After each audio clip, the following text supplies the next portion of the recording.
common. They're all dirt tracks. They're all dirt tracks in California. On state-owned land.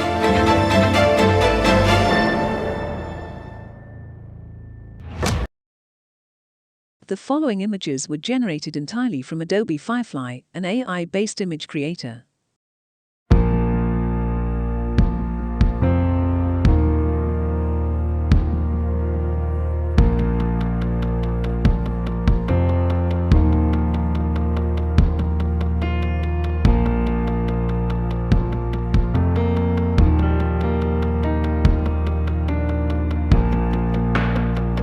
I'm coming home.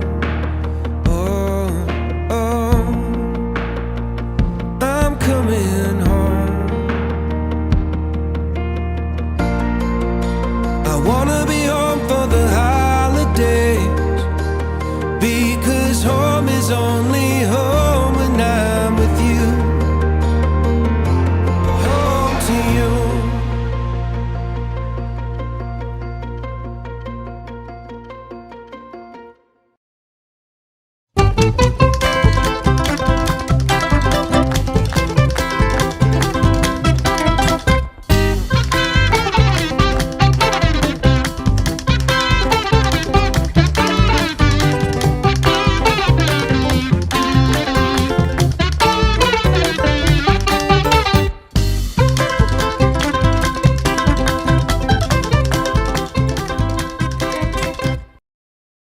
So a couple of farmer kids start putting together these Mini Coopers. There's no arrive and drive team. You're not giving some check to somebody else to go do this. You and your brother figuring this out. Yeah.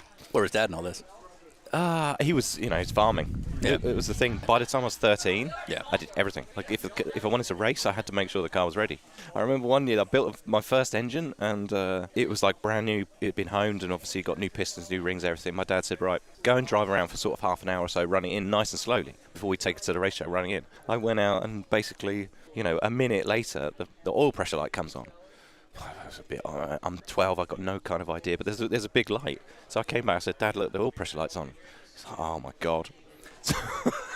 Where I cleaned out all the old oil and that was in the gearbox, I'd left a massive rag in the bottom of the sump. So that taught me, do the job properly and not do it twice. Because that cost me another day, taking the engine out, taking it to bits, and figure, there's a rag on the oil pickup. Yeah. It is the final day to qualify for the 92nd running of the Indianapolis 500. This will be the final qualifying attempt. Does Mario Dominguez make it in? Into the green, down the back straightaway. Just looks strong.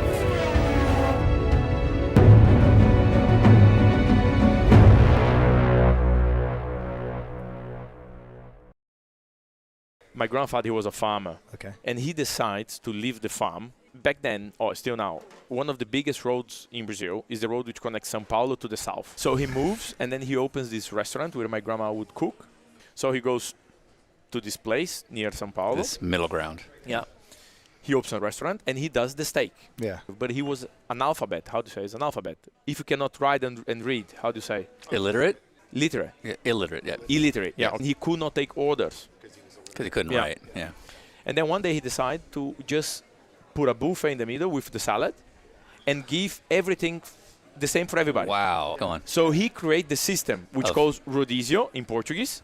It became extremely popular. So this sort of serve yourself style was born from illiteracy. Yes. Yeah, because you just make it yourself. Yeah, exactly. He needed a way to make this work. Yeah. And so he came with a system that worked for him. And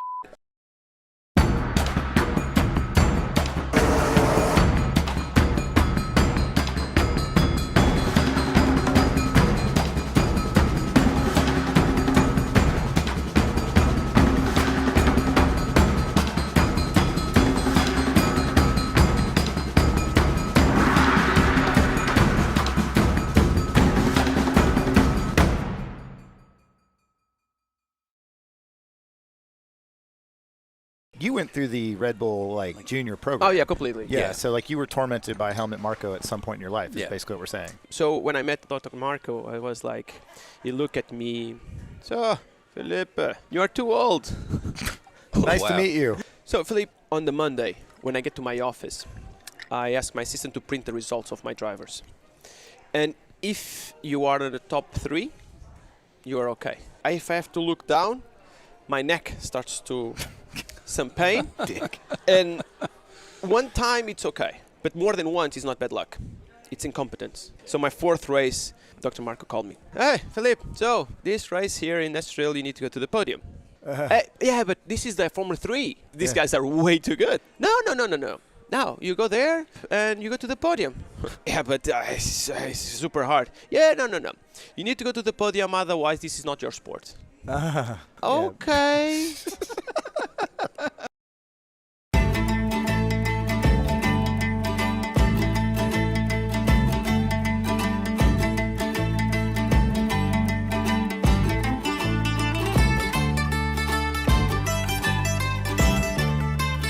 You gotta tone it down, like way down. Do you find he's more motivated when he's combative? Yes. That does slightly scare me. That's who I am. Yeah. You know, I've turned into my dad, even though I've tried as hard as I could to not. The following images were generated entirely from Adobe Firefly, an AI-based image creator.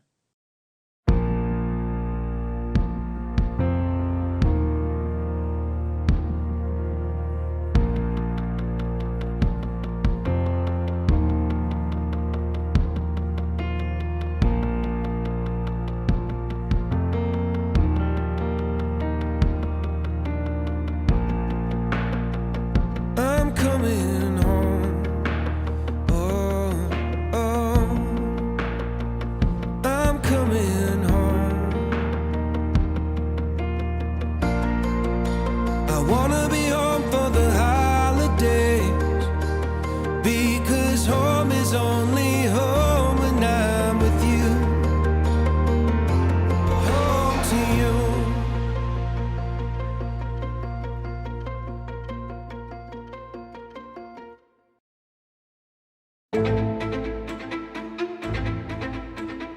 What do the following tracks have in common? They're all dirt tracks. They're all dirt tracks in California. On state-owned land.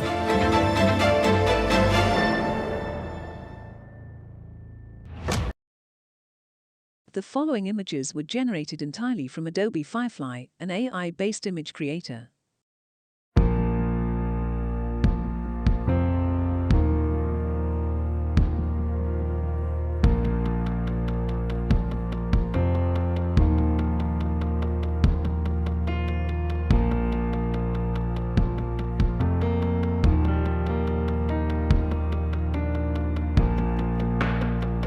I'm coming home. Oh, I'm coming home. I wanna be home for the holidays, because home is only home when I'm with you. Home to you.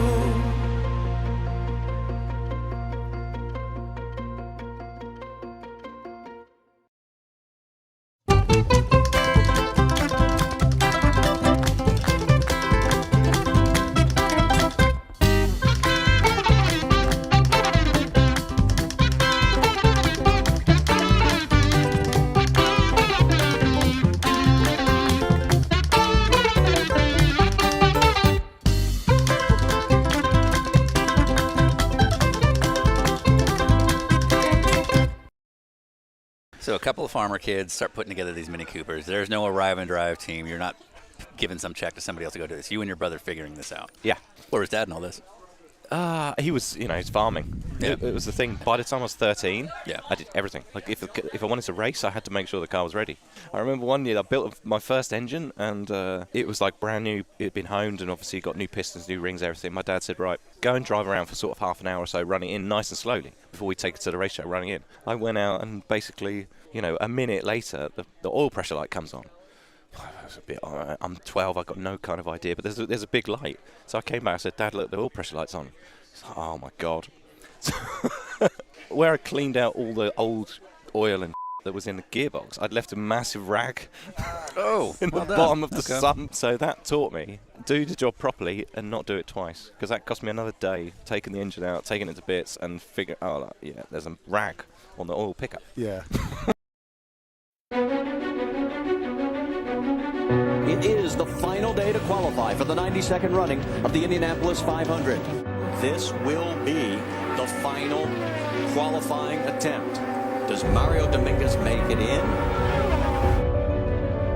Into the green, down the back straightaway. Just looks strong.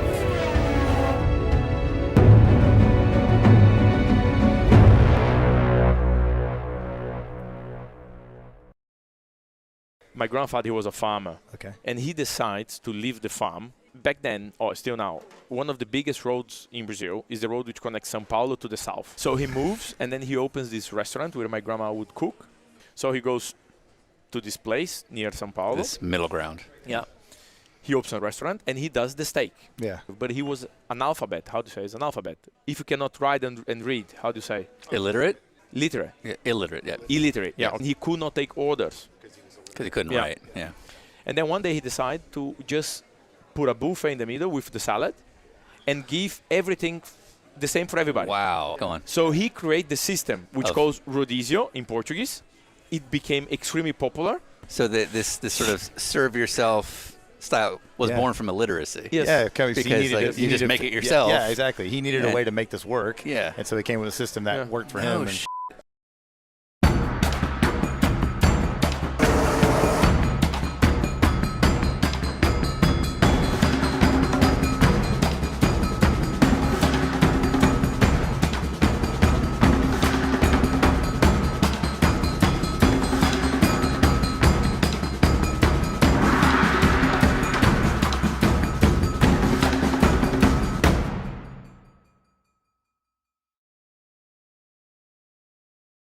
You went through the Red Bull junior program. Oh yeah, completely. Yeah. So you were tormented by Helmut Marko at some point in your life. Is Yeah. basically what we're saying. So when I met Dr. Marko, I was like, he looked at me.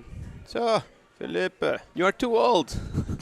Nice to meet you. So, Felipe, on the Monday, when I get to my office, I ask my assistant to print the results of my drivers. And if you are in the top 3, you are okay. If I have to look down, my neck starts to some pain. And one time it's okay. But more than once is not bad luck. It's incompetence. So my 4th race, Dr. Marko called me. Hey, Felipe, so this race here in Estoril, you need to go to the podium. Yeah, but this is the Formula 3. These guys are way too good. No. Now, you go there and you go to the podium. Yeah, but it's super hard. Yeah, no. You need to go to the podium, otherwise this is not your sport. Okay.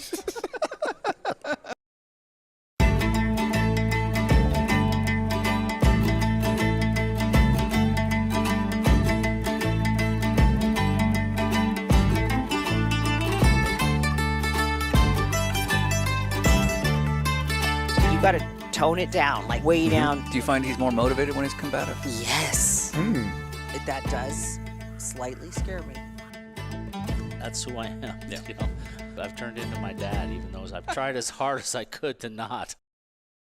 The following images were generated entirely from Adobe Firefly, an AI-based image creator.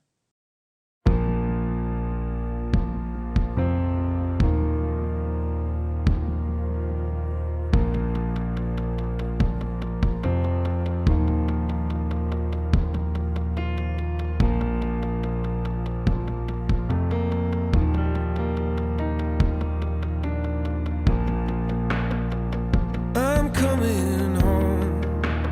Oh, oh.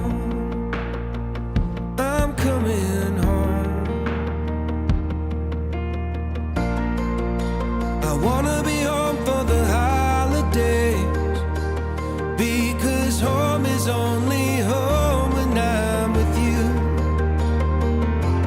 Home to you.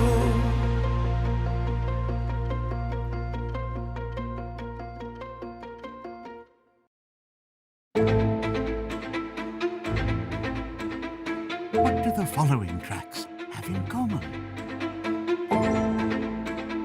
They're all dirt tracks.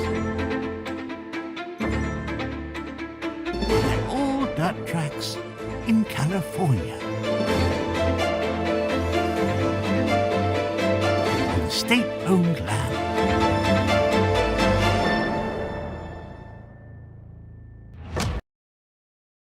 The following images were generated entirely from Adobe Fire. And as always, I think we're live.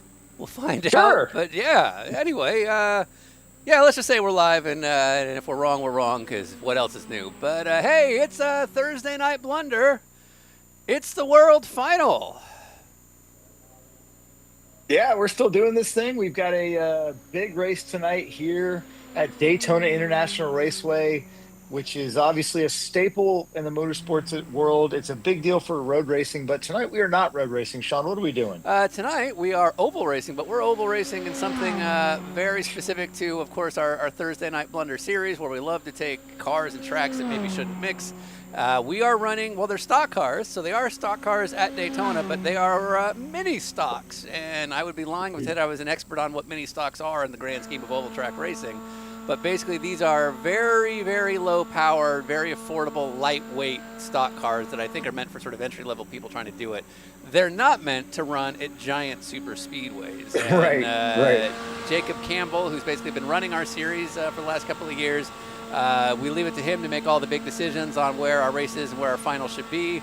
And he really liked this race, and we'll let him talk about it in a little bit. But he chose this event because you would think a 200 horsepower or less than 200 horsepower car around Daytona in a pack, like, yeah, the drafting's going to be nuts, but you'd think that that's basically all there is to it. But if you watch this onboard here, I'm not quite sure who we're looking at, but if you watch the onboards of the in-car and the roll bars, you'll see the wheel work, what they are doing to drive these cars. These are not comfortable when they're in big packs like that. These cars are not meant to run these kind of speeds and kind of go from there. So Jonathan, running our cameras when you get a chance, if we could see some names on there so we know who we're looking at. But yeah, this does not look particularly comfortable to drive. But what do you think, Ryan? Yeah, I mean, when we first set up the Dinner with Racers Thursday Night Blunder, the idea was that most of the races would not make a lot of sense on paper. If you looked at the car and the track, that it wouldn't add up. But mini stocks and on an oval, not the end of the world, but when we talked to the guys that did the testing for us, they said that it was in fact quite a handful. And like you just pointed out, when you look at the in-car camera, these guys are sawing at the wheel. And Daytona and anything under 600 or 700 horsepower, it's pretty easy in real life. But for some reason, the way iRacing has set this up, these things are a handful. And so we're not expecting an easy race, let alone a normal race, which is kind of what we look for in the Thursday Night Blunder world. Exactly. So we are live right now on YouTube, and I believe we're also live on Facebook. If you are watching on Facebook, thank you, and keep watching. But the Dinner with Racers YouTube, that's youtube.com/Dinner with Racers TV. That's really where we're going to be paying most of our attention. So I'm here working with Jonathan on getting the broadcast side of it going. But Ryan, you are in the chat room. You are watching the chat, seeing what the feedback is. I will remind our fans, just like we always do, we cannot actually see the final output or hear it. So if you're seeing anything weird or hearing anything weird, if the levels are strange or you're hearing inevitably the audio is wrong sometimes, which I know I don't ever make mistakes, but occasionally weird things happen, let us know, because a lot of times we won't catch it. But Ryan, I'm going to turn the camera over to you for a second. I am used to looking at you with a big wall of trophies, and you don't have an I Love Me room, but you do have an I Love Me shelf. Yes. And I'm not seeing that right now.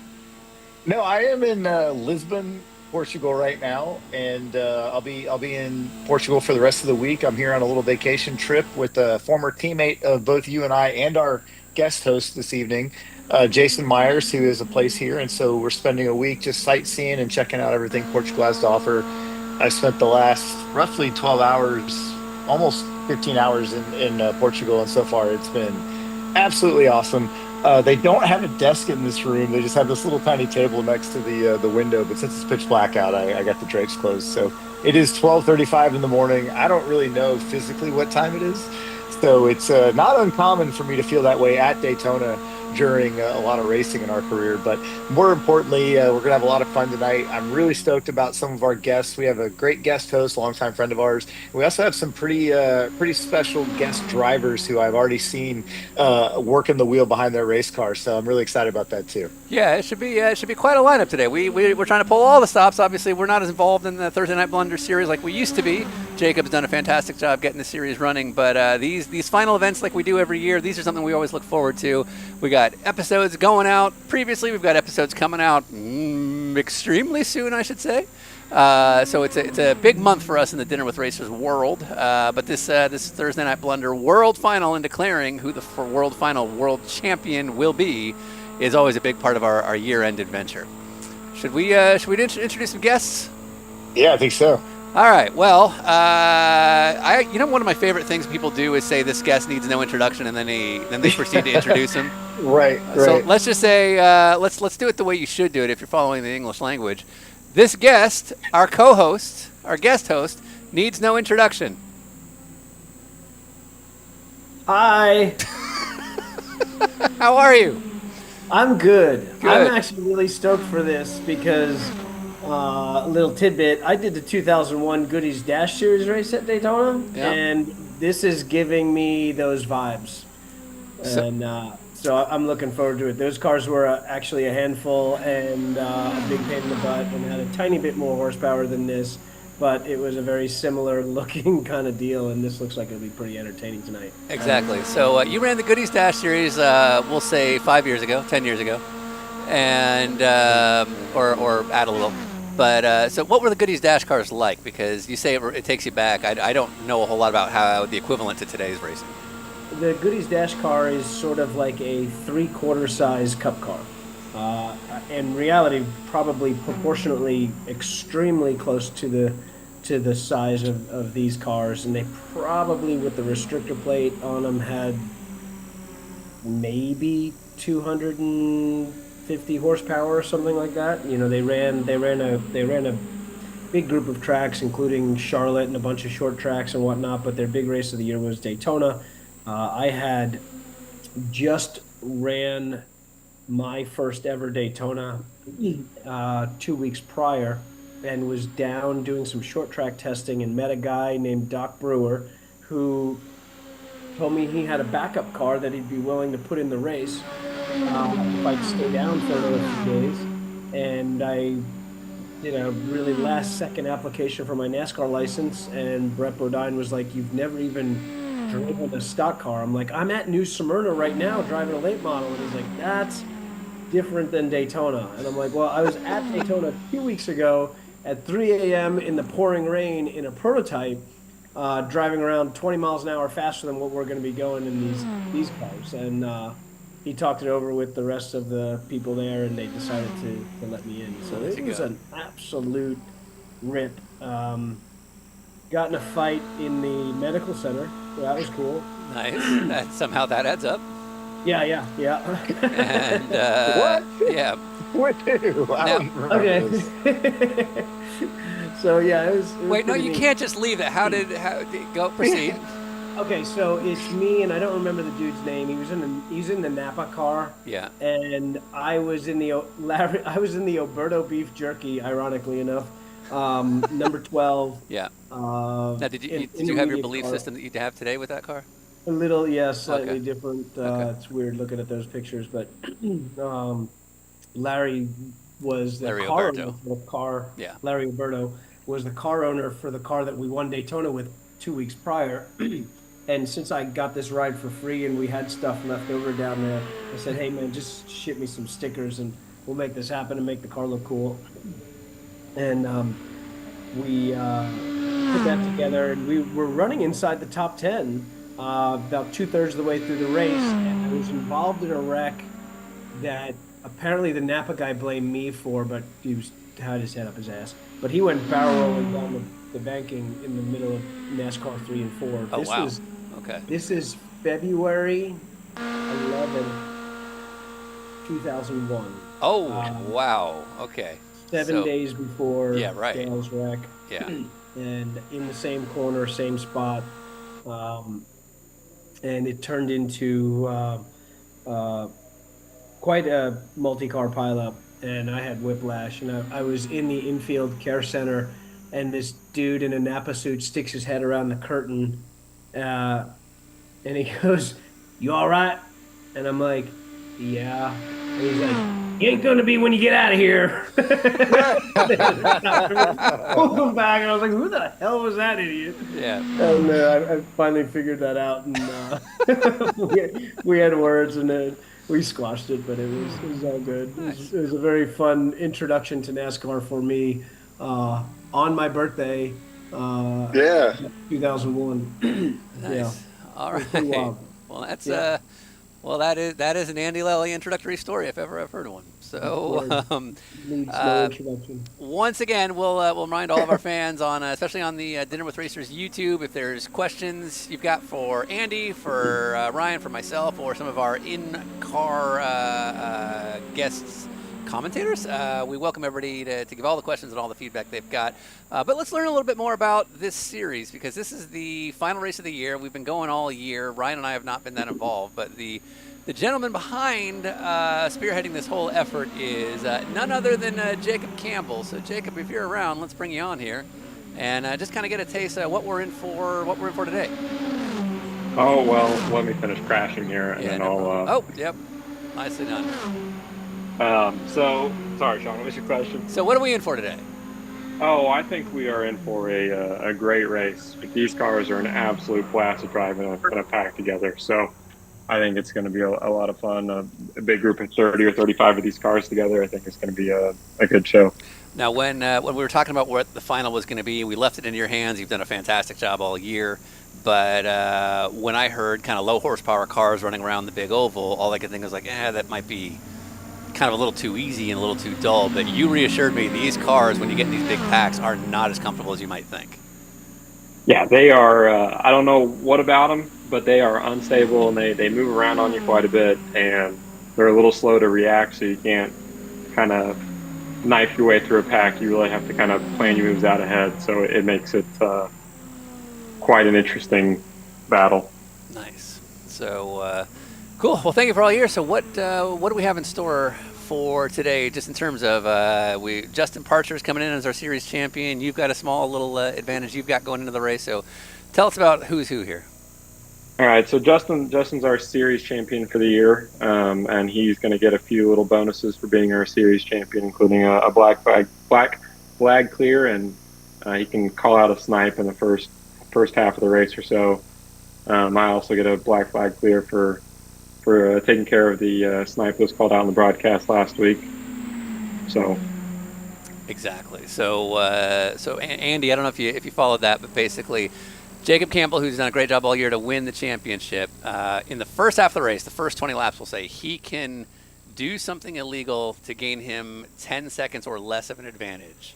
And we will. I got that part. And we'll what's a snipe? Well, I'll explain again for the fans. We'll clear his black flag for whatever he does. If he goes more than 10 seconds, we're not going to help him. A snipe, Ryan, you want to explain a snipe? Yeah, basically, we started this about 2 years ago when we were really into the blunder scene, and we were trying to make it a little more exciting. But a snipe, and it usually takes place at the very end of the race, and it just came into fruition again last week doing the semifinals. But a snipe is literally what you think it is. You can call a shot on somebody and take them out. And when that happens, we basically allow anybody in the race, including people fighting for the win, to take out whoever becomes the snipe, whoever gets the snipe called on them. So, for example, last week we had a guy who was new to the series, and he was doing a really great job, and he was breaking away with the win.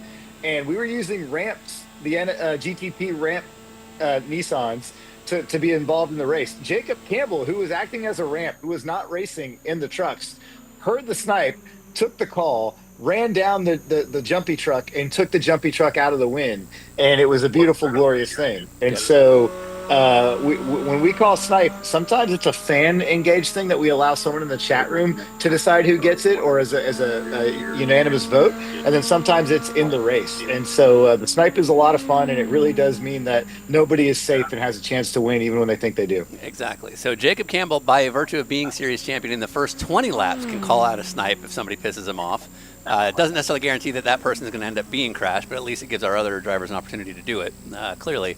That doesn't mean that the snipes are over at that point. We might, in the last 15 laps, if you, Andy, or some of our guest drivers, or Ryan, or myself decide, or even the fans in the YouTube chat, if we decide we see something we don't like or something that would make the race more fun, I don't know if Josh Chin is here, but if he's here, obviously that's a thing. But we can call snipes towards the end of the race as well here. We're maybe less inclined because it is, of course, the world final, but it doesn't mean it can't happen. Yeah, just to kind of go a little bit deeper there. Josh Chin for a while became like the unanimous snipe. Like everybody knew every race, make sure Josh Chin doesn't win for no reason whatsoever. He's a lovely guy. He's been a big fan of ours and like participant. But anytime he was doing well for like 8 races in a row, we would make sure he got his race destroyed. Yep. And again, for no reason. So yeah, no one's safe, but especially not Josh Chin. Especially not Josh Chin. I mean, the big thing is Josh Chin, when our league first got going, Josh was really, really strong. And without snipes, without us doing anything, would always find a way to lose. Either somebody would crash him by accident, or the yellow flag would fall the wrong way, or you name it.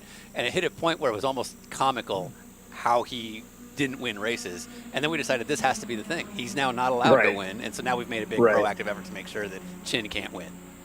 Yeah, a couple of things in the chat room. Our buddy Jeff, who's on my name, is Jeff's on vacay far away. No win Chin is a very common thing that we refer to him. And I also want to throw out there that Jason Skeen apparently knows Doc Brewer, or is from the same part of the country. So it's like small world stuff. And of course it's Jason Skeen because it's always Jason Skeen. Doc is the man. I haven't seen him in 24 years, but love that dude. Give me a great shot. All right, so obviously Ryan's out in Portugal. Andy, are you out in Georgia? I am in the ATL, yes. Yeah, you are in the ATL, but you know who's at Daytona right now? Is, a multi-time Daytona 24 winner, just like yourself, Andy. This gentleman, I believe, has 2 Daytona 24 wins. Let's see if he gets the cue to unmute himself. But Daniel Morad, DWR guest Daniel Morad, is racing right now. And if we cut to his camera, and Daniel, if you're capable of unmuting yourself, I don't think I can do it for you. Daniel, if you're around and you can hear this, we'd love to have you unmute. Hey. There he is. Hey, oh. There I he hear is. you. All right. Hey, what's up? So Daniel was on our show as part of our big Thanksgiving release, and now Daniel is driving in the Blunder League. But Daniel's, of course, also a big sim racer himself. You've got your own following. Yeah. Are you streaming on your stuff right now? No, I'm just on Discord with my buddies from the Moradness M Squad. I'm not gonna lie, I did not know that you had to make a setup for this thing, so I'm feeling very unprepared, and that's my excuse for the night. Is that why you're DFL right now? I haven't done a lap yet, okay? Just relax, everyone. Relax. We're gonna be fine. Oh God, we're not gonna be fine. We're not fine. All right, so fast shot 51. Oh God. Send the helicopter. Send the helicopter. Yeah, right. Well, head to the medical center there. Now, what that just showed us is that Daniel Morad, who's not only extremely talented in the real world, he's also a very, very capable sim racer. He owns his own sim racing company that makes all sorts of different parts and clothing and things like that for sim racing.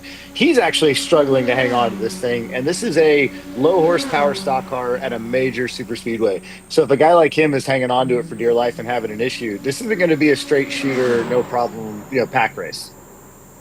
I just want to let everyone know that I got some special sauce in my DMs right now. There's somebody that just sent me a setup, so there's no more excuses. Nice. Right. We'll see if it's going to help me have more talent. I doubt that, but we'll see. Now, Daniel, I don't know if you heard us talking earlier about the snipe system, but remember that person's name. Because if that person's, let's say you're not in contention, but that person is, as one of our guest drivers, you have the ability to influence our snipe decisions at the end. So let's say your driver who helped you is in a position to need a little assistance by maybe having a competitor sniped. You might have some influence on that. Right. Okay, done. Let me just make sure. Let me check. Yeah, write that down. Let me see who sent me setup. I got okay. Can I say the name? Like, yeah, sure. Yeah, go for it. Yeah, I'm Tyler Knew-It. Like, I'm Team Tyler all the Tyler's way. the admin, so yeah. Okay. Yeah, Tyler that's a is good guy to have like you. Let's go. Yeah, I mean, so- we're doing it. We're doing it for Tyler. So that makes a great introduction here. So Tyler is our admin in the race. Tyler is in Discord right now helping us do all this. So Tyler, welcome. Hello. So tell us about your race so far. What's going on? What should we expect?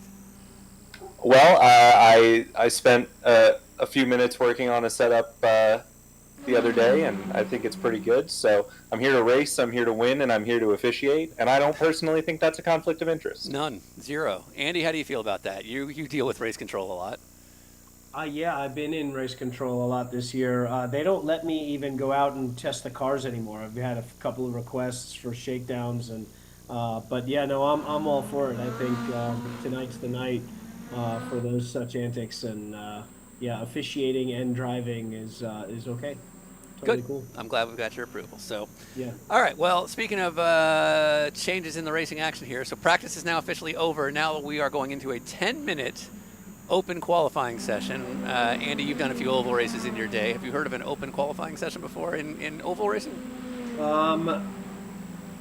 So ARCA actually still does this, I think, where they take 5 cars at a time, or they used to do this, and you'd get like 5 minutes or something like that. So you end up with 3 laps, and if you're smart enough, the 5 of you work together and are strong. I don't know if that's, I haven't actually watched the ARCA race for the last few years, but that's what they were doing a couple years ago. And so yeah, this is quite unique. If you're smart, you get 2 buddies, hook up nose to tail here.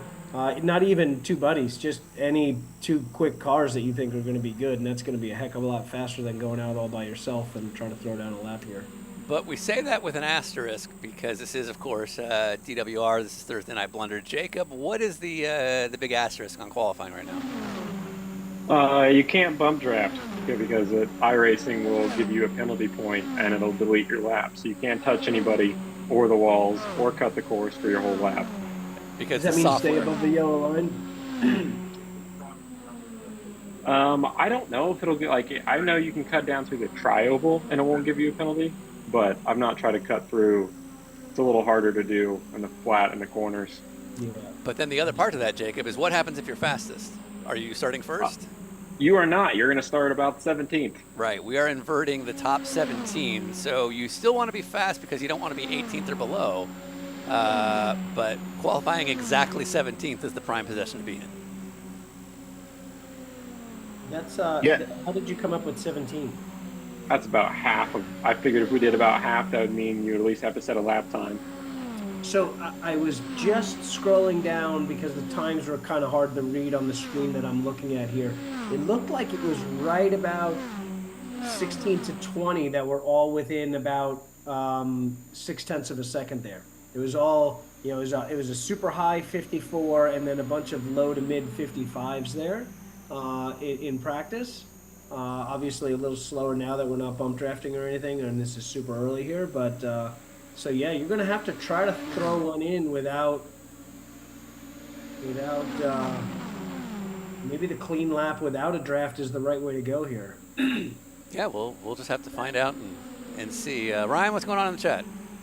Yeah, no, we just want to give a couple shout outs. We've got obviously Jason Skeen's been in here. We've got Brina Blank from Detroit area watching, and we've also got a shout out from Hurricane Barca, who is probably one of the most passionate friends of ours that we have. And he was also giving Lally a shout out. And I think he was asking, how's Andy liking the new digs as the Trans Am president?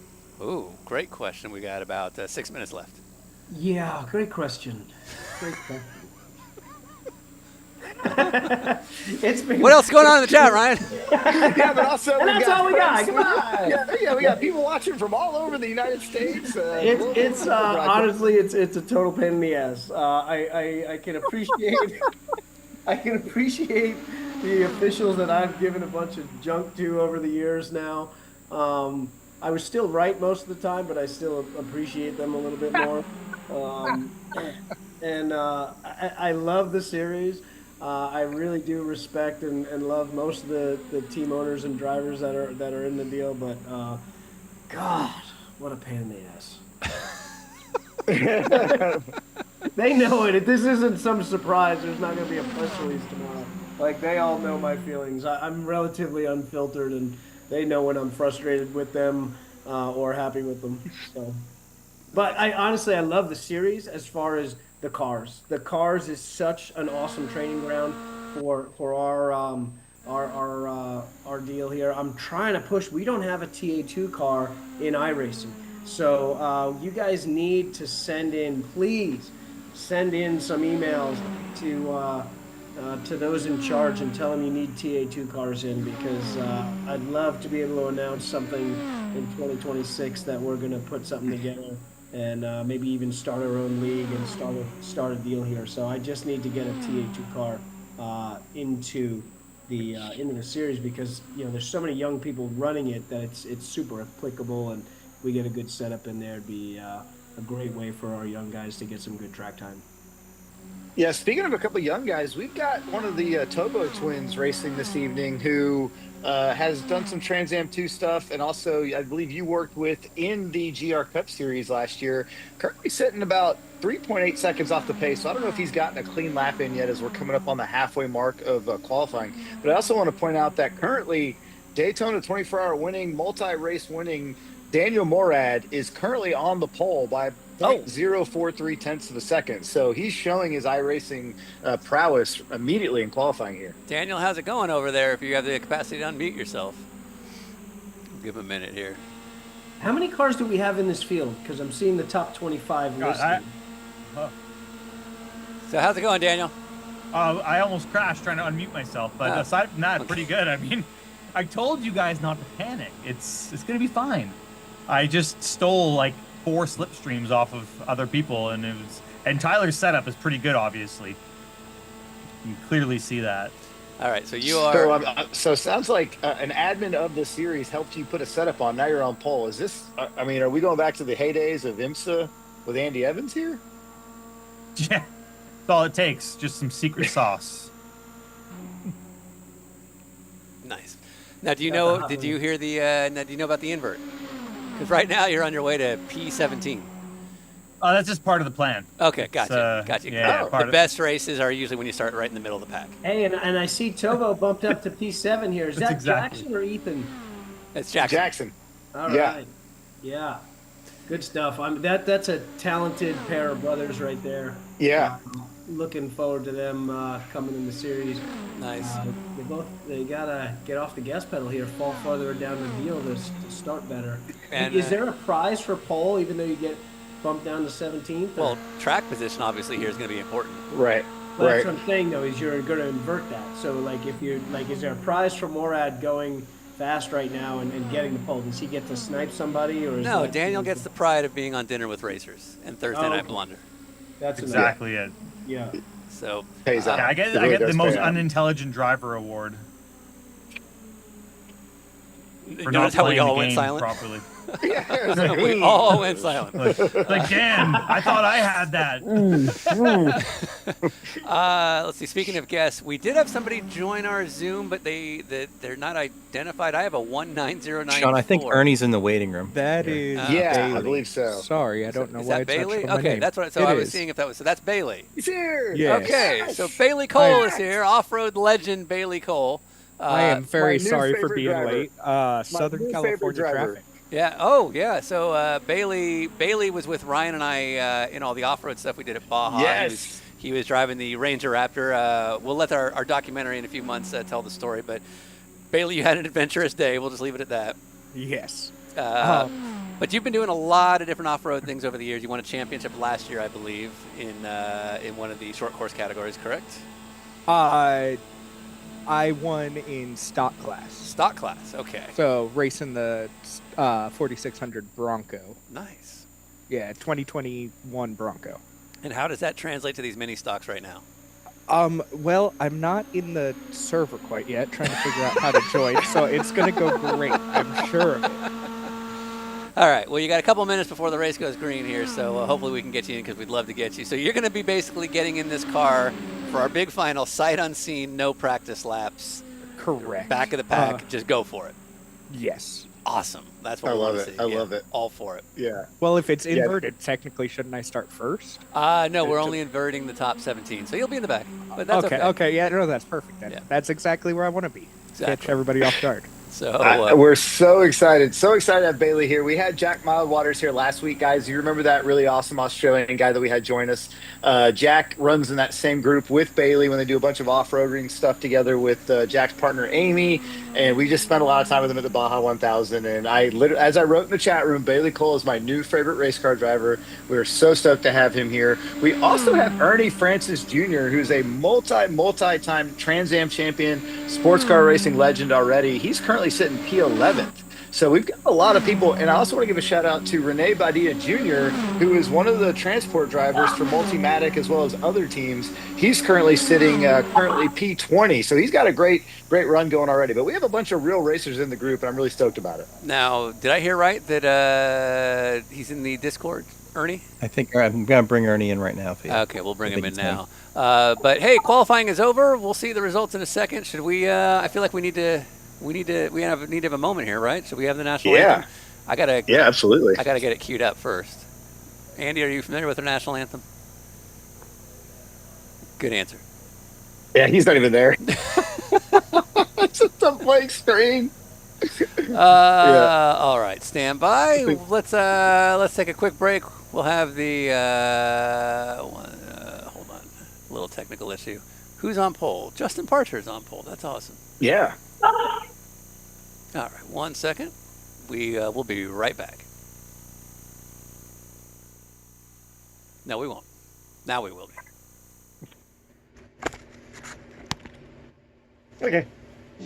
Hang on. Say, can you see? Start over. By the dawn's early light.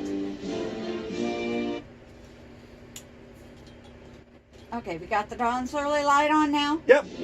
Say, can you say, by the dawn's early light, what so proudly we hailed at the twilight's last gleaming, whose broad stripes and bright stars through the perilous fight, for the ramparts we watched were so gallantly streaming, and the rockets' red glare, the bombs bursting in air, they proved through the night that our flag is still there. Oh, say does that star-spangled banner. It's waving. O'er the land of the free, and the home of the brave. Play ball! Oh, wrong sport. Sorry, guys.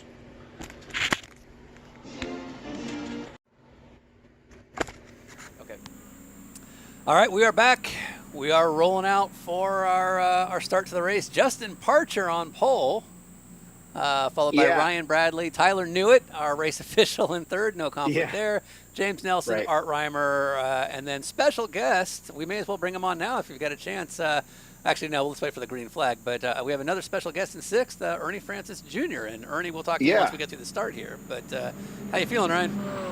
Yeah, good. Andy Lally has had a technical issue, so he might not be rejoining us, but we thank him for being on with us. He sent us a note. Sean should check that real quick. So thanks to Andy for being here. But yeah, having Ernie Francis here, that's awesome. Rest of the top 10, Derek Sutter, Sam Arndt, Jeremy Lines, and I believe that's Grantham, who I think was who we were calling a snipe on last week. So Jackson Tovo, young man, there in 11th, and then Delaney Calhoun, longtime sports car racer himself, there in P12. So really stacked top 12. But as we know, we inverted the grid. So no one really knows what's going to happen here. We got Stilley in 13th, Daniel Morad as 14th, John Cantu, a multi-time winner here in the series, and 15th, rounding out the top 15. We'll leave it at that.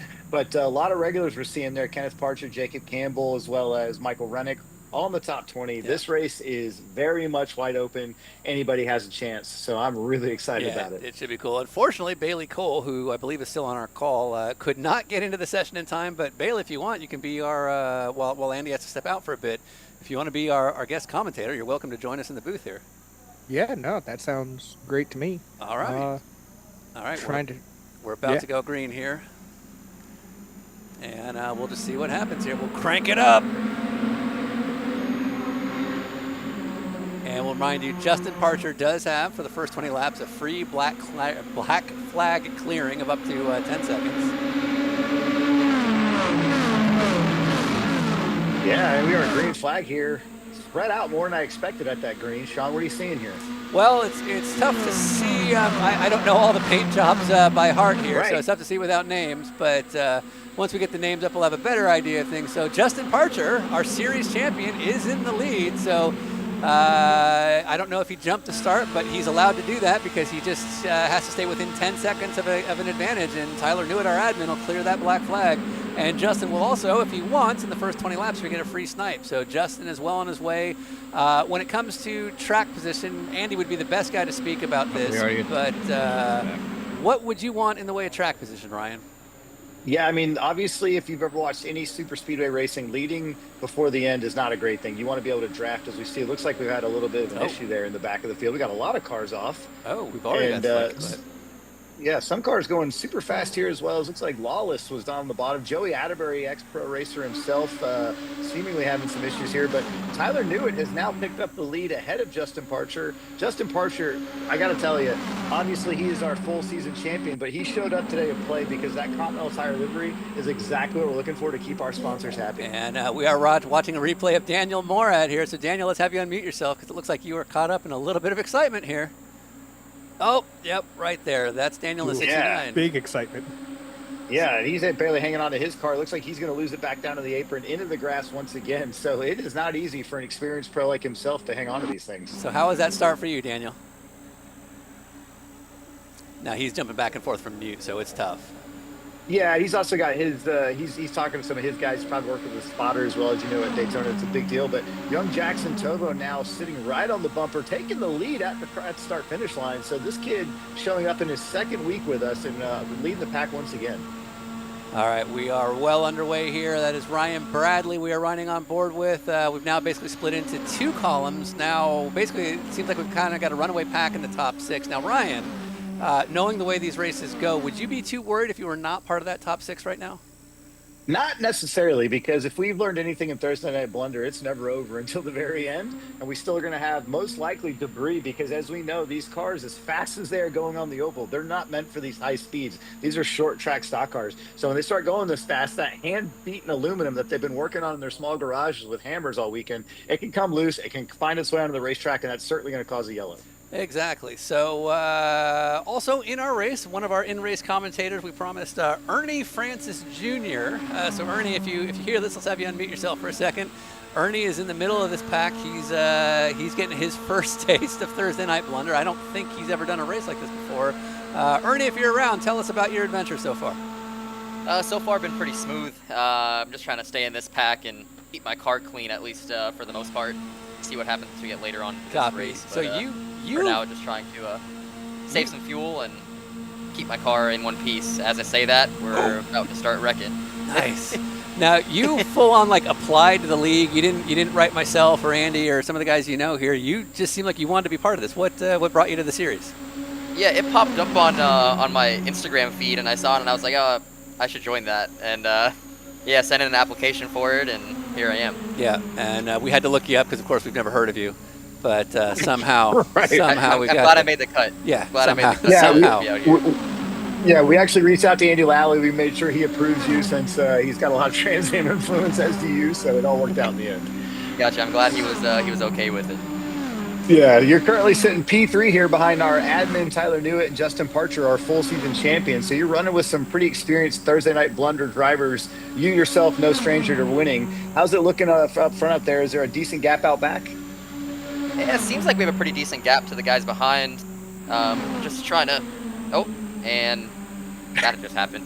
I think we're about to see it in a few seconds here. Yeah, that just happened right there. We're on a My slow car's delay. still Oh, good, there he though. goes. Oh, the okay. 26. Wow. Oh, that's too bad. But Ernie, don't worry too much. You're not out of it yet. We still got a long way to go here. We got yellows and wave arounds and all kinds of stuff, but we'll ride along here. I'm in a good place right now, so I'm gonna keep riding. Yeah, there you go. There you go. Yeah, it's a long run here.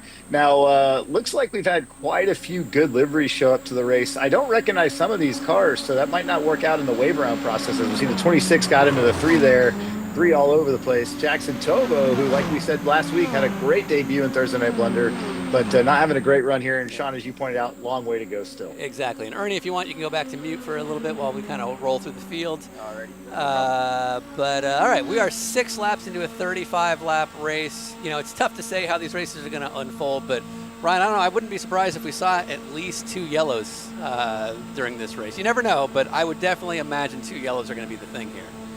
Yeah, we got to give a shout out to our chat room because the chat is even starting to see some of that debris show up. And I want to point out something that Ernie Francis mentioned earlier. You notice he started talking about saving fuel early, showing the true signs of a veteran motorsports champion. But saving fuel this early into a 35-lap race, he's already thinking long term. But the fans in the chat, they're talking about debris. So it's clearly going to be one of those races where you don't really know where the yellow is going to come out. Yeah, exactly. We've only got the top 20 on the lead lap so far. We've got a few cars a lap down. So it'll be interesting to see how that develops here. But Jacob, do you have any? We've got a yellow flag. Just too many fan reports for debris. Yeah. Okay. So we're going yellow. Too many fan reports. Yeah. Obviously, safety is a huge concern of ours, and if the fans are reporting, it's our number one. It's our number one priority. Exactly. Our fans. As long as we get the credit for saying it. Exactly. Yeah. All right, so we are yellow. The field is packing up here, and so new to our series is somebody like Ernie or Daniel. You're not used to our wave around process. We have kind of a special deal. Bailey, are you with us as well? I still am here. Okay, so yep. Bailey, can you see the video feed on your Zoom there? I can, yes. Okay, so I'm watching the yellow. So Bailey, I think, should. What do you think, Ryan? I think Bailey should join us in the wave arounds. 100%. So, Bailey, the way this works is once the field catches up and we get the all clear from Tyler, our admin, we give laps back to people if we like their paint job. Okay. And there's no specific criteria, but typically people who refer to our show in a different way, maybe paying tribute to a guest or something funny that we did, paying tribute to our big sponsor, Continental Tire, which of course you can't say. And those are typically some of the key ingredients. But also, Bailey, if you like somebody and you want to give them a wave around, you know, I think the Bailey Cole factor is a significant one. It's a big deal. Yeah. Oh, I mean, I'm still small fry, but I appreciate it. Not in our hearts, sir.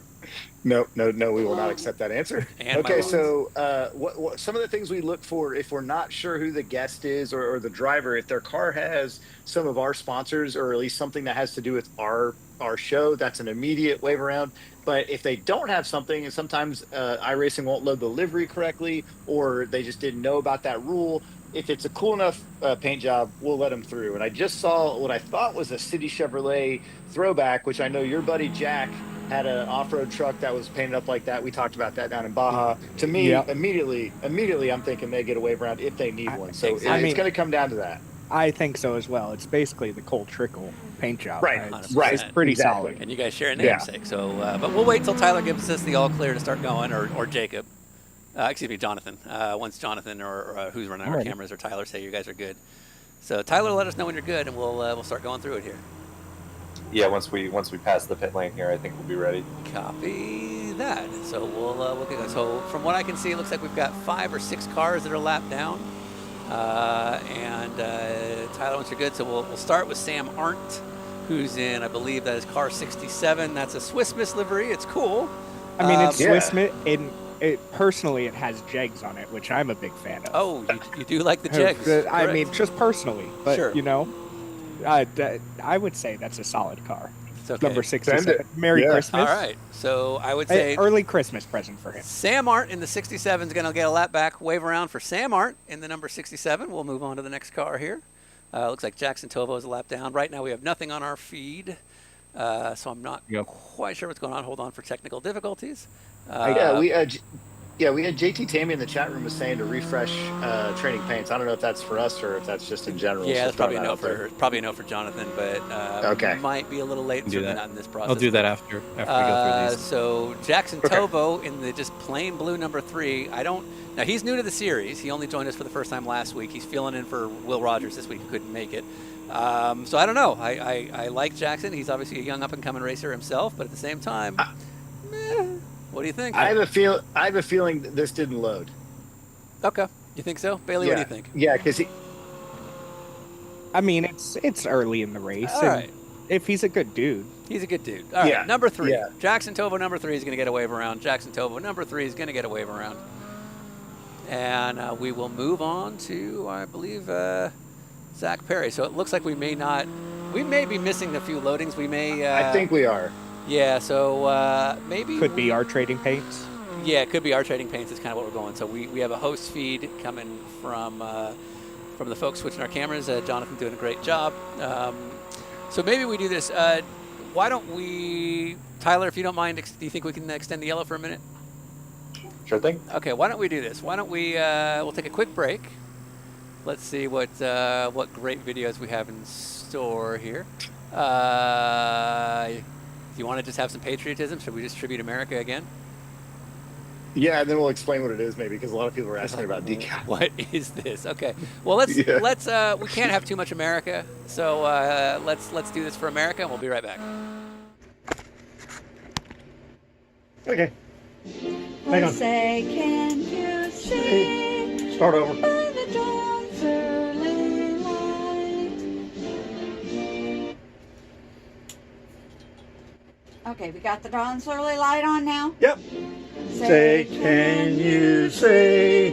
By the dawn's early light, what so proudly we hailed at the twilight's last gleaming, whose broad stripes and bright stars through the perilous fight for the ramparts we watched were so gallantly streaming, and the rockets' red glare, the bombs bursting in air, gave proof through the night that our flag is still there.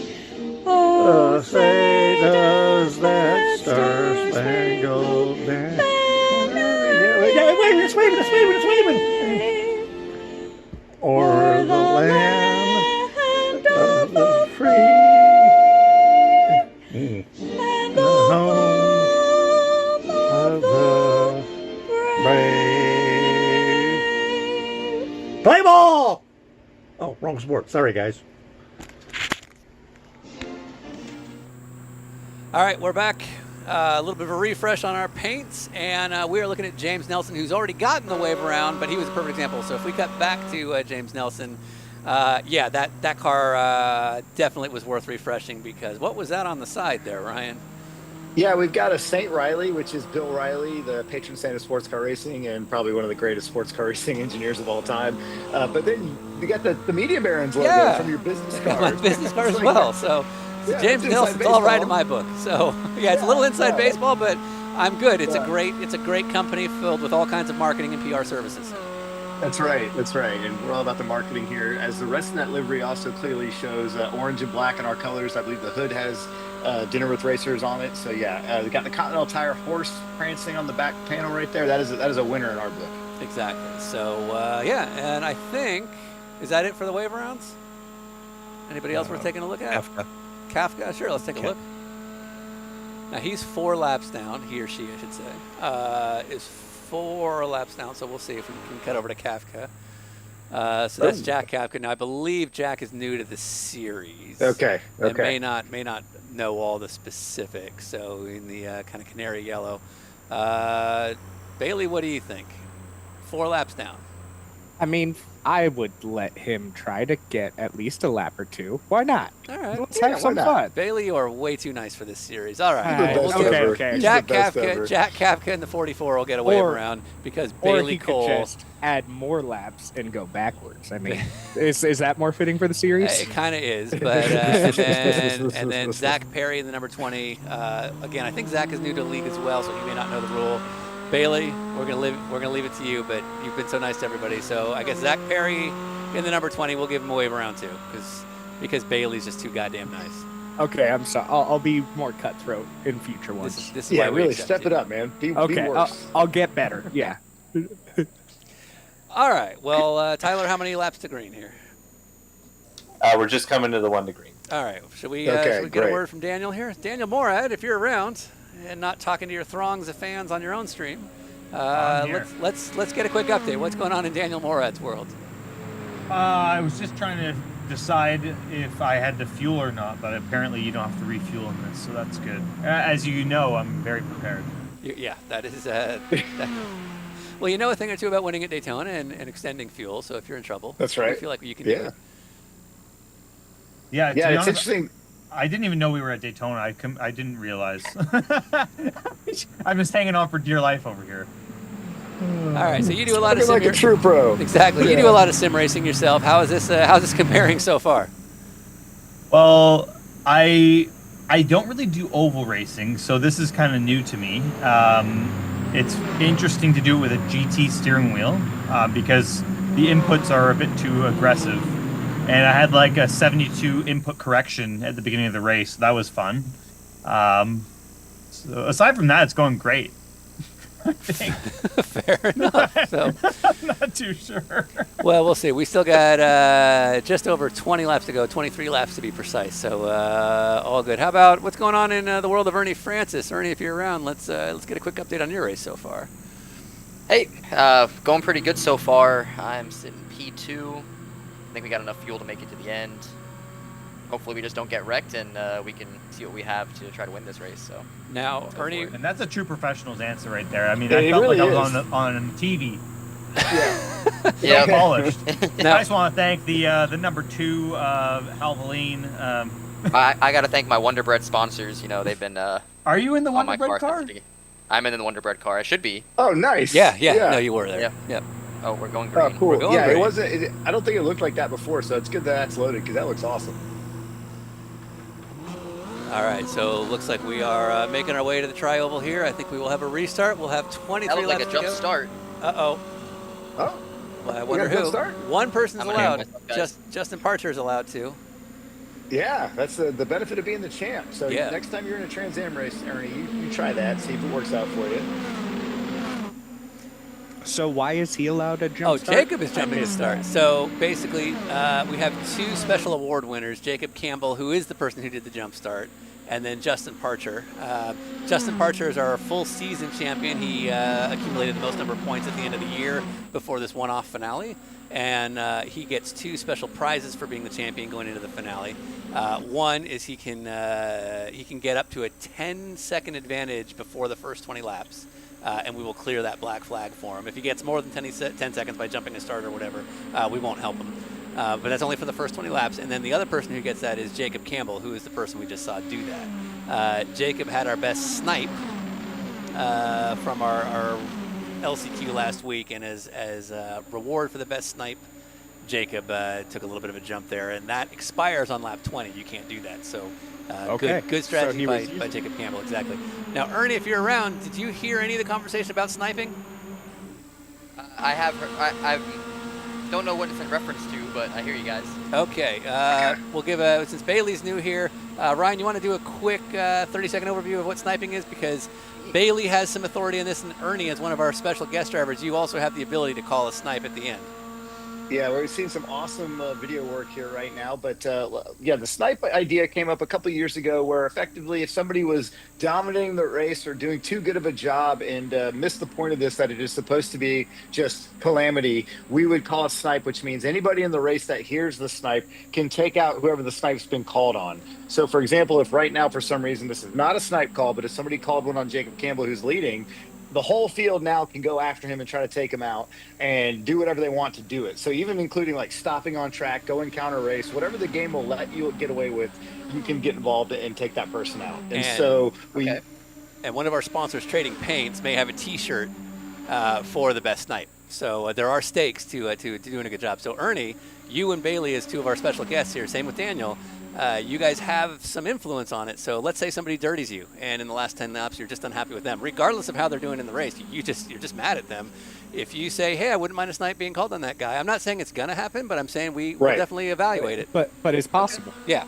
Yes, it's quite possible. We try to incorporate the chat room to let them hear and vote on it as well, and they normally have a lot of say. So, but well, so far nobody's pissed me off or rubbed me the wrong way yet. So we'll give it time. Okay. Yeah. Hang on to that. Hang on to that. Yep. I'm gonna remember let the anger build from within. Yeah. Let's go full SRX. Yeah. I'm gonna channel my inner Paul Tracy right now. There you go. You get it. Yeah. So now fans in the chat room, remember we've got Bailey Cole here, who is a veteran off-road racer. We've got Ernie Francis, multi-time champion, as well as Daniel Morad, multi-time Rolex 24 winner and racing champion himself. If any of the fans in the chat room have questions for some of these racers, or Sean or myself, please don't hesitate. We'll pass that along. We'll ask them if you're in the YouTube chat. We'll pass that along. Yep. But tight racing here, Sean. The top 10 here is separated by just about a second. Yeah, I gotta say, and it's all of our normal players, and then of course Daniel and Ernie. So it's actually been really cool to see. So looks like so Jacob Campbell, our series champion, he's just right there getting the draft in P2. Ernie, our guest driver, he's up to P3. Justin Parcher, P4, series champion. Tyler Newitt, our competitor and race official, is P5. Daniel Morad, P6. Brian Stilley, P7. Of course, Jeremy Lyons, Delaney Calhoun, and Art Reimer filling out the top 10. All of these are Thursday Night Blunder regulars. They've been not only with us all year, but they've been with us, going back to some of the very, very early days, back to 2019 and 2020 when we first started this league. So it's really cool to see the same folks doing this year in and year out, and that they're still enjoying it. Yeah, we've got a pit road. We're hearing from one of our pit reporters that Jason Skeen has had a wreck that's ended his championship run. So he is headed to the garage area, and his Continental Tire machine is done for the day. That is too bad, but that is why we run these races. This is, of course, the World Final for Thursday Night Blunder. I know Ryan's checking the chats, but once again, if you're watching this on Facebook, please keep watching. We appreciate it, but we are only checking the comments in our YouTube page. That's youtube.com/dinnerwithracerstv. Ryan's monitoring the comments and the questions. So if you've got any questions in the chat room, any technical feedback, because we can't ultimately see it. So if you hear something weird or see something weird, let us know. And was that Ernie that just got hit? We got another big one happening here. That might have been Ernie wrapped up in that. Nope, but definitely I'm good. A I'm bunch in of one cars from our... piece. That was the replay of Skeen. Oh, I see. This is what happened to Jason Skeen. So once again, our production team is better than the commentary. So Should shout it out next time. Sorry. That's all right. No. You were good at your job. We were not good at ours. So the top 10 is still very much in play. And Sean, as you pointed out, a lot of regulars, including our celebrity guests, are all running the top 10 here. And then back with top 10, Art Reimer is leading a group of JT, Tammy, John, Cantu, and a bunch of regulars that are kind of in a pack about 4 seconds back, and they're all close together. So if this front pack were to have some sort of issue, that second pack full of regulars as well is right there to pounce on them. Exactly. So we are just barely past halfway here. So I predict we're going to have a little bit of an extended green flag run until the end. I mean, who knows? Between weather and debris, a lot of things can play. But it feels to me like we'll probably go for quite a while here. And kind of see how things unfold here. But definitely stringing out, which you do see on super speedway races. Go ahead. One of our things that always happens in these events, unfortunately and fortunately, is that the idea behind Thursday Night Blunder was to run ridiculous cars on ridiculous tracks. And like, for example, we at one point ran World of Outlaws at Le Mans. So it's always been something that's just a little bit different and weird. But then they turn into good races, and once again, the top 10 battle here is looking like a professional race, like we've set it up to be that way.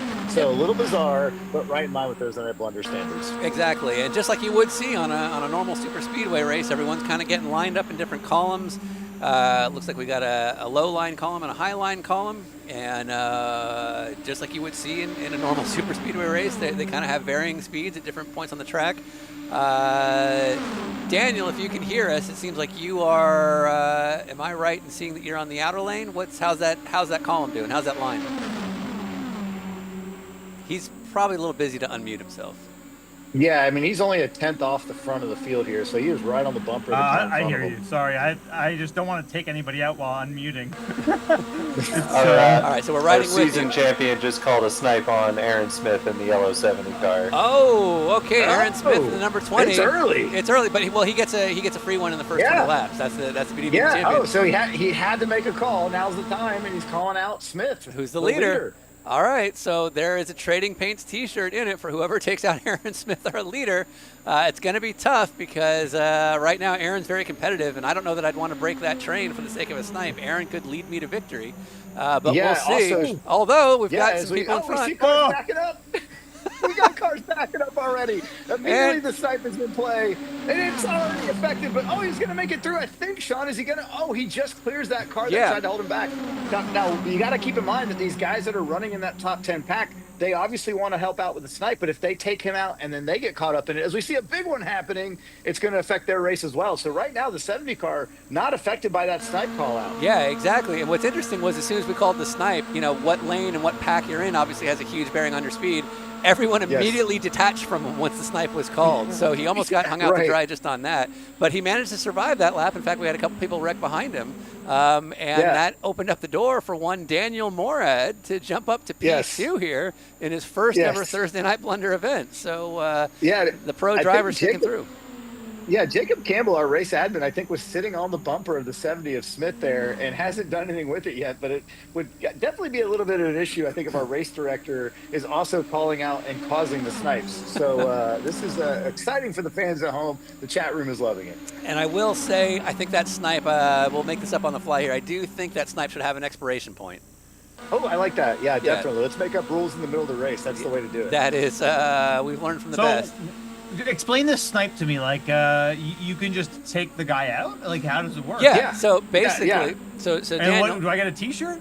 No. Well, so so you get it if you do the best job of taking somebody out. You get a Trading Paints T-shirt, which I know is what you're driving for. I'll do it right now. You give me the word, guys. Okay. Just don't ruin your race, though. Don't ruin your race. But take the 70 out. Yeah. Okay. I'm gonna try my best. I'm sorry. I feel bad. I'm just gonna full throttle him. You've got one lap though. This is gonna expire in one lap. That worked out too well. I put him in the lead. It's gonna expire in one lap, so you've got one lap to complete the snipe. Otherwise, the call is off. Here. Okay. So this is Daniel Morad trying to earn a free Trading Paints T-shirt right here. This is for all the glory. This is for a T-shirt. What size are you, Daniel? Okay. Here we go. We're gonna line him up. Hit maneuver. Let's see if it works. And we're watching. We are live with Daniel Morad doing a live snipe. I think he might have wrecked himself there. He's going. No, okay, he's still going. He's going from the wall. Oh, and I did a terrible job. He sniped himself. Man, the pros. Yeah. The pros are learning today. Not very. Wow. Oh, this could go bad. This could go very bad. So, question with that: if Smith takes himself out, can he snipe himself and earn a T-shirt? Absolutely. That's a great. You just created what's called a constitutional crisis.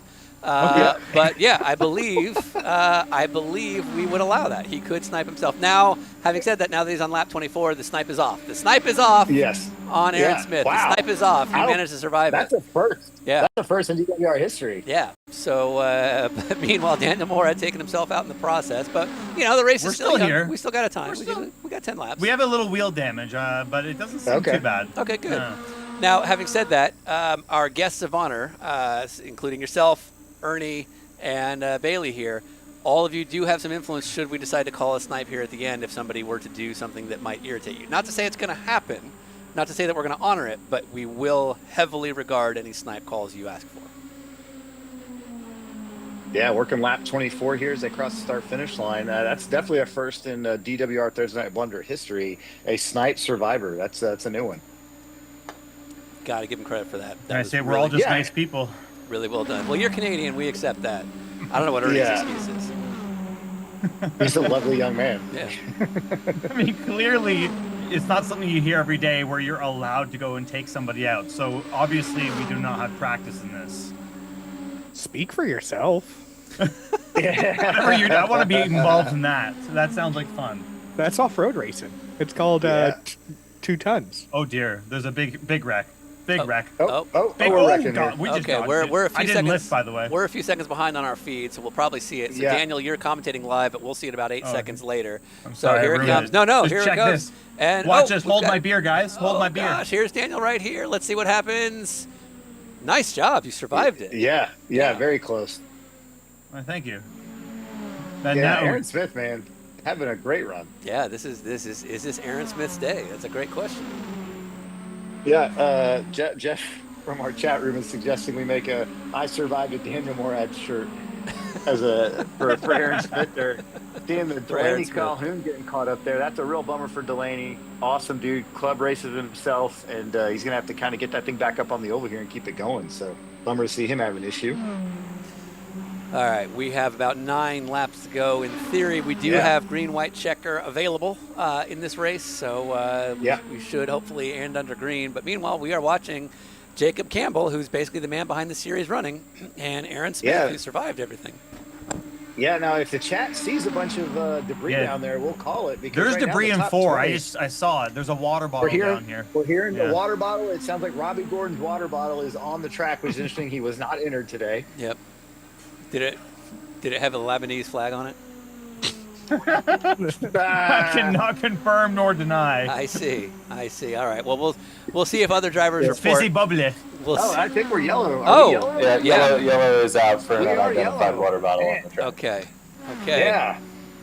Well. So, man, that's going to bring this whole race back together. We still have 19 cars on the lead lap, and one car, Perry, he is just one lap down. So if he gets a wave around due to his livery choices, that we're going to have a race for the top 20 here for the win. And as we've seen, anybody has a chance. If they really, really do here. So we'll let everybody catch up here. But, all right, so Daniel, you're back up to P5 now. So you, despite your terrible sniping skills, you managed to get up to P5 from all that. So how you feeling here? It looks like we'll probably go green with maybe 3 or 4 laps to go. So there's still a lot to play for. Yeah, the only thing is I feel like I need to pit because I hit the wall a couple times and I have wheel damage. So I'm just not sure if I can fight like this. I have a little bit of a wounded car. That is a very interesting. How does it look on the broadcast? We love the nose of your car. The nose of your car is fantastic, by the way. It looks amazing. Yeah. It's actually all my supporters on Reddit. I just want to say a huge shout out to all of them. They're the ones who inspire me to keep going on this journey. On this journey. Okay. Nice. Jacob, what's the reset situation? He should have one faster pair, so if he fits, he should be fine. You do have a faster pair. You'll move to the back. It's a strategy question, and you're not paying me enough to be your strategist here. So 7 to go. Yeah. So you. How much? How much does it cost? You get a free reset. It's just track position. How much? No, I'm talking about you. Oh, I like you. You don't. It's a question of track position versus a clean car. I would take the clean car. I think that with 7 laps to go, most likely going green with 3 or 4. Okay. Anything can happen. Anything can happen. I think that. How many cars are in here? 40. Am I going to go to the back? You will, depending on who else stops. But to be honest, I think that we just got to roll with it and you're just gonna see. You're going to see the track position. Okay. Yeah. Yeah, and we'll most likely have 20 to 21 cars in the lead lap when it's all done. So I can't say it's a bad call. We'll see how it goes. Not sure how the damage model is for this car, but I'm thinking that we're going to be fine. This thing looks like a brick. Time will tell. How we doing on catching up the pack, Tyler? I think we're all here. Some might pit, but we should be good to start wave Do fives. we want to wait for everybody to come into the pits here? Should we wait till we're in the tri-oval? Let's see who pits here. Is anybody taken? Do we have any takers? We got one on the apron there. 20 car. Calhoun's in. And Calhoun is in. Only one car pit. Everyone else is staying out. That's Delaney, Calhoun. So I think we're good to go. And Delaney is on the lead lap, so this won't affect him at all. All right, well, so let's start taking a look at some cars that are lap down and see who's getting a wave around here. Yeah, I think we just have one. Yeah, and then a few multi-lappers here. Yeah. All right. So this is Zach Perry, who I believe is new to the league. As far as I can tell, this is the livery. I don't know that he knew the instructions. So I don't know. Right. What does the chat room have to say about chat room? This is all your call. Let us know as quick as possible what you think. Yeah. We're gonna leave this up to the chat. First 5 responses I see are getting the call on the average. So Yeah, exactly. yeah, let's see what we have here. Bailey, you're a nice guy. What's your contention? I mean, I feel like I was too nice earlier. Oh, so now you're saying no. Yeah, just cutthroat, you know? Yeah, that's what they say about you. Good way to be. Yeah. Good way to be. Okay. Meanwhile, we're going to go to Ryan Bradley. Ryan also new to our series. Again, lots of stickers. Not seeing anything of note as it relates to us. It says, so we're giving Zach Perry a wave around. Oh, Zach Perry's going to get the wave around. I don't know the car number. Was it car 20? Unanimously. 20, Zach Perry, car yeah. 20. Car 20, Zach Perry is going to get the wave around. Now we're looking at Ryan Bradley, who it looks like it says hostile tank over bank. Yeah. Not sure if it's a reference to anything, but I don't see any logos that are specific to us. Bailey, I don't see any Jegs logos. I don't see any Lebanese flags for Daniel. Sean, I believe that's a Chick Hicks car. Okay. It Pretty does have the cool. eyeballs up on top. Oh, Pretty I see. cool. Okay. Oh, I see the eyeballs now. Okay. Yeah. Okay. Yeah. I'm in. You in? Bailey, Yeah. you in? He took out the king, so does he deserve a wave around? That's a great point. Oh, look at Bailey Cole coming Yeah, through. wow. The real Bailey Cole's coming out. Yeah, All I've right, never well, seen it. we're going to move on to Kenneth Parcher. Kenneth Parcher in that beautiful Continental Tire Pontiac. I don't think there's any question here. That's number 57. Kenneth Parcher in the 57 is definitely getting a wave around. Kenneth Parcher, No doubt. a PRLA sticker on there. That's Oh, pretty yeah. cool. Yeah, okay. Yeah. Kenneth Parcher's getting a wave around 57. Car number 57, Kenneth Parcher. And back to Jack Kafka. Now, Jack is 3 laps down in that banana number 44. I don't know. I don't know where we're at on time either. Yeah, I don't think it's worth it. Bailey? Pass on the banana. Pass on the Pass on banana. the banana. Okay, there it is. Yeah, nothing. All right, Jackson Tovo. He's like 9 laps down, and I'm going to say go ahead. He gets a wave around. Car number 3, Sure. Jackson Tovo. Why not? He's a friend of Will He's a nice Rogers. young man. I need Will in my favor because Will's Yeah. going to be spotting at the 24 for me in a few weeks. He's a so- good kid. Yeah. So Jackson Tovo in the number 3. He's going to get a wave around. Maybe it'll help his shot. All right. Cool. So 5 laps to go here. 4 to go at the line. So it's going to be probably a 3-lap shootout, right? I would say a 3 or a 4 lap shootout once it all adds up here. And our 2 guest drivers, by the way, still the top 10. So let's go down to P8 with Ernie Francis Jr. Ernie, when you get a chance, what's the strategy here from where you're at? I don't know. I got taken out there by someone on that was a lap down. So my strategy is going to be make it back to the front. I see. This restart's going to help me out. So I don't know. See if we can get a run on these guys and make some passes happen. Now, Jacob, try to get after it. Jacob, are we 2 wide restarts? Yes, it will be a double file restart. Okay, so it'll be a double file restart, Ernie, and so that'll only close things up further. So if you see Daniel Morad in front of you, do you dump him or do you guys work together? Well, he hasn't done anything wrong to me yet, so I'm not going to make any enemies until I have to, but we'll see what happens. Wow. Okay. I'll keep that in mind. I mean, I thought you were a nice guy. I mean, hey, no, we'll see no what enemies have happens. been That made sounds so like far, a threat. So. You know what? No, it's a threat if I get hit. That's the first hit right there. So you get 2 more strikes and then we're on. Okay. Or there some Jack Hewitt logic. I like to play dangerously. I'm gonna hit you 2 more times. Fair enough. Now I will warn you. I'll get the second one out of the way. Now, there we go. Daniel's got a little bit of damage here, so I don't know that Daniel's going to be the best dance partner, but I guess time will tell here. So, Daniel, what do you think? I'm no engineer, but something tells me that this isn't good. The damage. The damage, yeah. The car does not seem straight. Yeah. Who is that? You on the side of your car? What am I looking at? I think so. Just zoom in on it, check it out.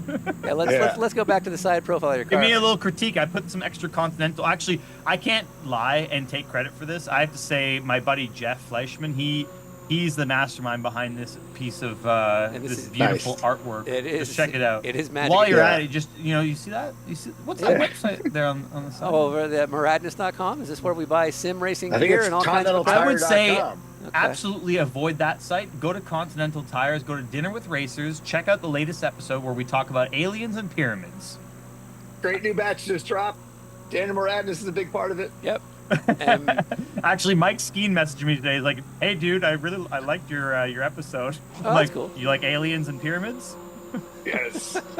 That's awesome. Guy. There we go. Yeah. And to our fans, stay tuned because there might be some new episodes coming out extremely soon. Very soon. Yeah. Yeah, we're hearing that JT Tammy also has Daniel on his hood of his car. So we are going back to green here, but maybe we get a look at that at one point here as the green flag is coming out here. Remember that Aaron Smith in the 70s has been hanging on the lead and avoided a snipe. We'll see what he can do. Yep, exactly. All right, so snipe survivor Aaron Smith. He's well on his way. 3 to go here. This is everything to play for. This is a world championship-ish. Sort of. Oh, and we got a spinner in the back. Can't quite tell who that is. But looks like all the front runners managed to survive. I think I heard somebody say Rennick. Was that true? Michael Rennick? Oh, that'd be too bad. Oh, that'd be a bummer for Michael Rennick. Yeah, big fan of Michael. Yeah. Big supporter of our show. Always with good contributions. Yep, runs Continental tires on several of his cars. 51 is back on the apron down there. I just heard Ernie say that he's coming. Let's see where that is. Oh, yeah. Meanwhile, Daniel Morad and Aaron Smith here pretty well lined up. Daniel's doing a great job of setting himself up for the end here. I assume this is part of his secret strategy, that stealthy, sneaky Daniel Morad. Oh, and now it's a run for the front here. Yeah. We'll see what happens here. Oh, into the fence pretty Hang hard on there. to Who her. was that? Okay, Can't so quite tell that who might have been Daniel Morad. I couldn't tell. Yeah, Daniel is currently P3. He's leading the high line. And Yeah, this is a tight battle here. It's turning into a real race once again, which was never the plan. Yep. Oh, and the Wonder Bread car of Ernie Francis now just inside of Daniel, so they could work together, or they could be every man for themselves. We're running down to the final couple laps here, so it's anybody's guess how this goes. But Aaron Smith continuing to kind of take ownership of this race. It's been impressive so far. Meanwhile, series director Jacob Campbell in P2. No conflict whatsoever here, and I believe that is one of his 2 dogs on the hood of his car. Oh, we've got a car on the wall in the back there. I don't know who that is. Is that Art Reimer? I think it might have been in contact. He got right back in line. We'll see if he's able to bring it back. But looks like Rene Badia there sitting at P9, and his I believe this is his debut race with us in the championship hunt. So that's really great to see. But I got to say, Aaron Smith survived a snipe, is continuing to lead here with just a few laps to go. This is impressive from anybody, let alone somebody that's avoided a snipe. And once again, we hate it when we see it, but once again, this is turning into a real race. And Daniel Morad looks like he's sending people around here. We've got quite the race here. That's Jacob Campbell on the inside. There are no rules here about dipping underneath the line, so he can do that.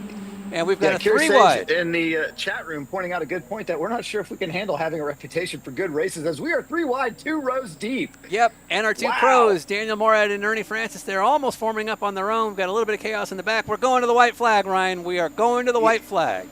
Yeah, we had somebody in the top 10 drop off back there, falling below the white line. They are fading back, unfortunately, but man, Aaron Smith, Jacob Campbell fighting here for the win. Based on somebody gasping, they're about 8 seconds ahead of us. So somebody just spun. Who is that? Oh, is that Ernie? No, Ernie survived it. I don't know who that was. Yeah, I'm not sure either, Sean, but the coming out of the sunlight is in our eyes as the sun is setting here at Daytona Beach.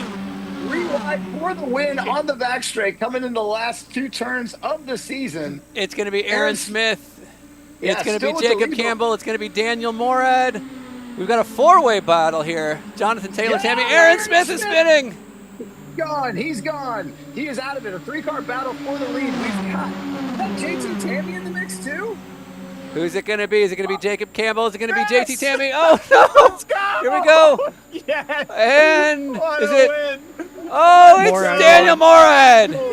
Daniel Morad is a world champion. Oh, my goodness. That's awesome. What a wild end. Daniel Morad takes the win in his first ever Thursday Night Blunder extravaganza.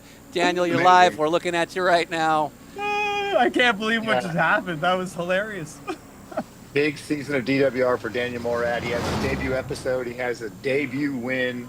I just realized I'm in a hotel room screaming at the top of my lungs. Yeah. There's someone sleeping right through this wall.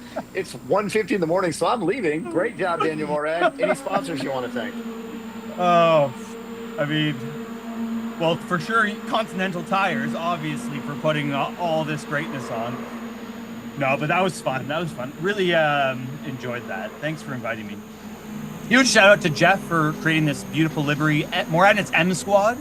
And obviously, whoever's putting me up over the barrier. Yeah, that's and then Tyler Newitt, our admin, is also maybe the guy that gave you the setup.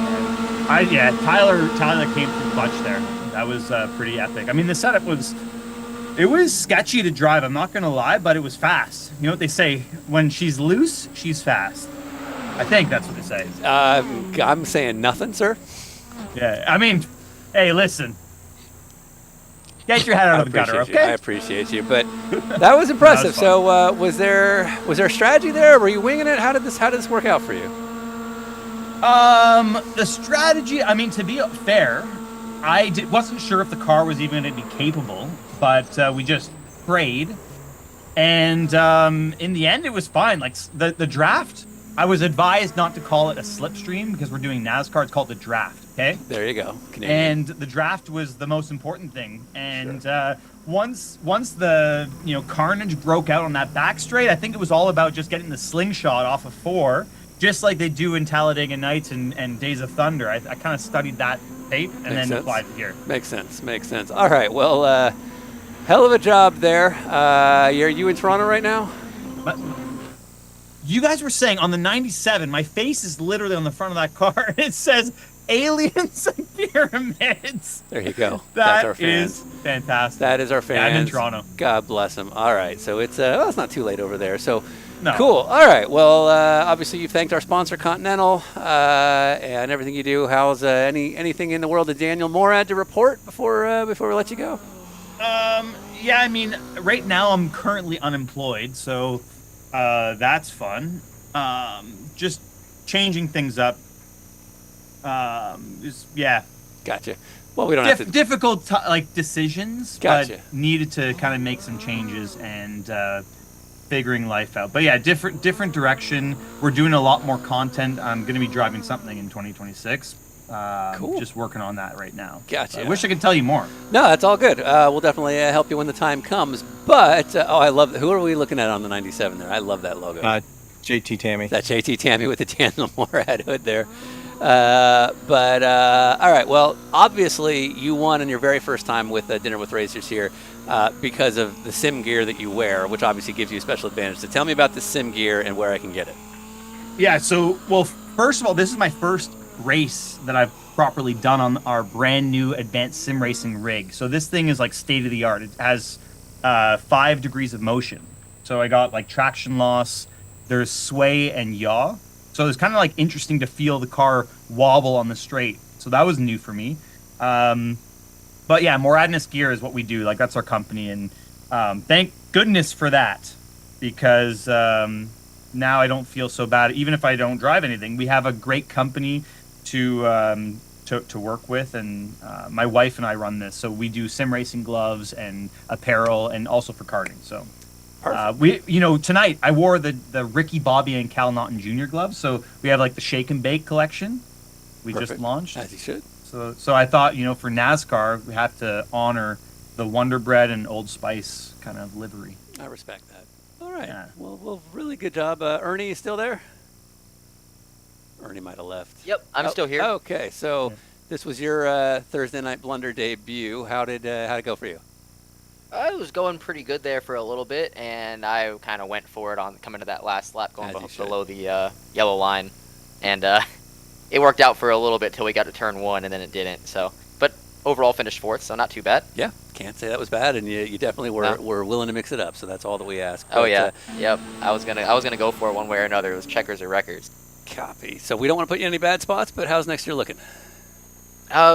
Looking pretty good so far. Looking like another season of Super Trofeo at this point. So, looking forward to getting back out there in the Lamborghini and get some testing underway in the next month or so. Awesome. All right. Well, it'll be cool to see you, and obviously look forward to seeing the season as it unfolds. Will we see you in more of these races next year? Yep, definitely. I definitely want to be back for more, so I'll follow along, and whenever you guys do them, I'll hop in. Awesome. All right. Well, we look forward to it. And let's see. Alrighty. Who else is in the Zoom call? Ryan is taking off, but obviously Bailey Cole, Yes, our sir. off-road stud, Baja racer. Bad about showing up to a race on time, apparently. Well, you are in Temecula, California, which is about an hour and a half. Well, from here, where I live here near Pasadena, it can be anywhere between an hour to 3.5 hours.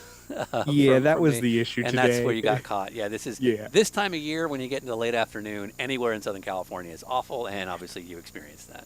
Yeah, all bad. Yep, exactly. But all right, well, you didn't get to drive. Obviously, your crew chief Jack drove it this last week. But what's your take on the Dinner with Racers action so far? Oh, I can't wait to join next time. Awesome. All right, well, we'll definitely have you back if you'll have us. How's next year looking for you? Really good. We are working on our new car for the 2026 Ultra 4 season, and then, yeah, more exciting stuff, hopefully. But, gonna eventually bring you guys out to the desert, hopefully. Yeah, well, no, we want to see it. You and Jack and Amy. Amy was selling us hard on the King of the Hammers. That's probably not going to work with our Daytona plans, but we keep hearing King of the Hammers is the event we have to go to. I mean, I know it's your job, but, like, I blow off my job all the time, so, you know. No, it's fine. I understand. I wish I could afford it. All right. Well, I think that's it for a lot of the action. But obviously, we've had a bunch of people doing this all year to make this thing go. So, first of all, Jonathan running the cameras, thank you as always. Great job, and this was exciting to watch. Yeah, my pleasure. It's third year doing it. It's always a blast. So thank you for the opportunity, Sean. And Tyler Newitt driving and also making calls. Yeah. Thanks for inviting me back.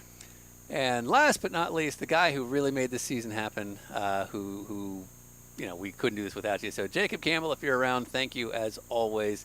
How would you summarize this 2025 season? And he's gone. Did he leave?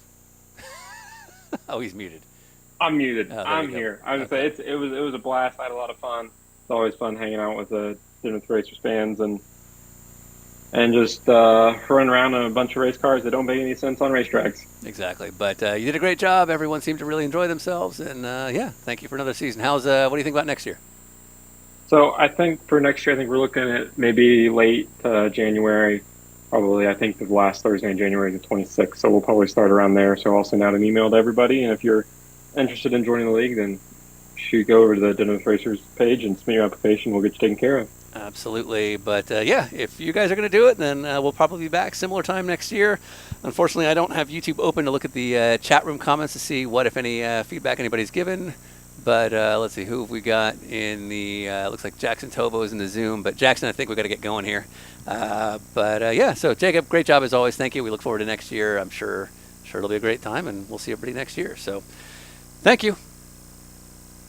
Have a good night, everybody.